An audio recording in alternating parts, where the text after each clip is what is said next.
Bonjour, aujourd'hui on va se retrouver pour une recette qui va nous servir à faire une recette du territoire français.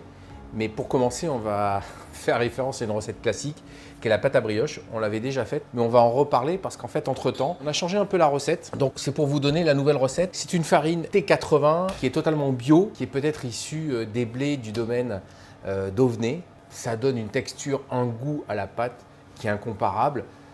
C'est des blés incroyables, cultivés dans la biodynamie, dans le respect le plus total. Donc, avec nos œufs qui sont incroyables et cette farine, ça donne une brioche incroyable. C'est parti, donc brioche. On pourrait faire une petite pouliche, c'est aussi pas mal. Ça veut dire quoi une petite pouliche? Eh ben, on va le faire.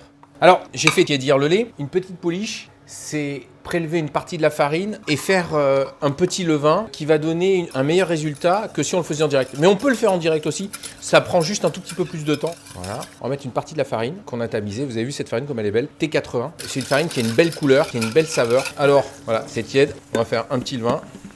On va le laisser développer. On va mettre un petit torchon. Allez, on l'oublie 20 minutes. On se retrouve 20 minutes après. Donc le levain à développer. Pourquoi faire ça? Ça évite à ce que le goût de levure soit trop présent dans la pâte à brioche. C'est une façon traditionnelle qu'on apprend à l'école hôtelière.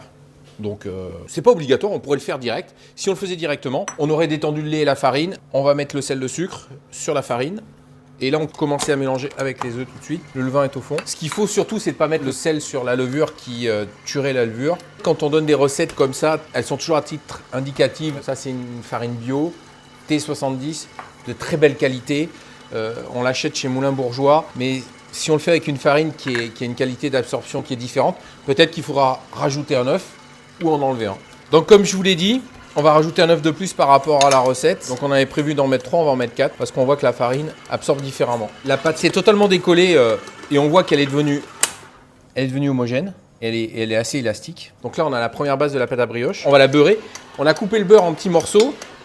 Comme la pâte est légèrement montée en température, il faut que le beurre soit froid, ça va redescendre la température, ça va éviter de trop faire travailler la levure. Et là, on va incorporer au fur et à mesure le beurre en 2-3 fois. Voilà. Voilà, là, ça commence à se mélanger. La pâte à brioche, on voit à développer, on va la dégazer en la boule. Là, on va la filmer, on va la laisser reposer au frais, elle va devenir dure. Une fois qu'elle sera dure, on l'utilisera suivant le besoin. Soit une brioche parisienne, soit une brioche traditionnelle. Ou peut-être la prochaine recette que vous découvrirez la semaine prochaine avec cette tarte au sucre des territoires de France qui me régale. À vous maintenant.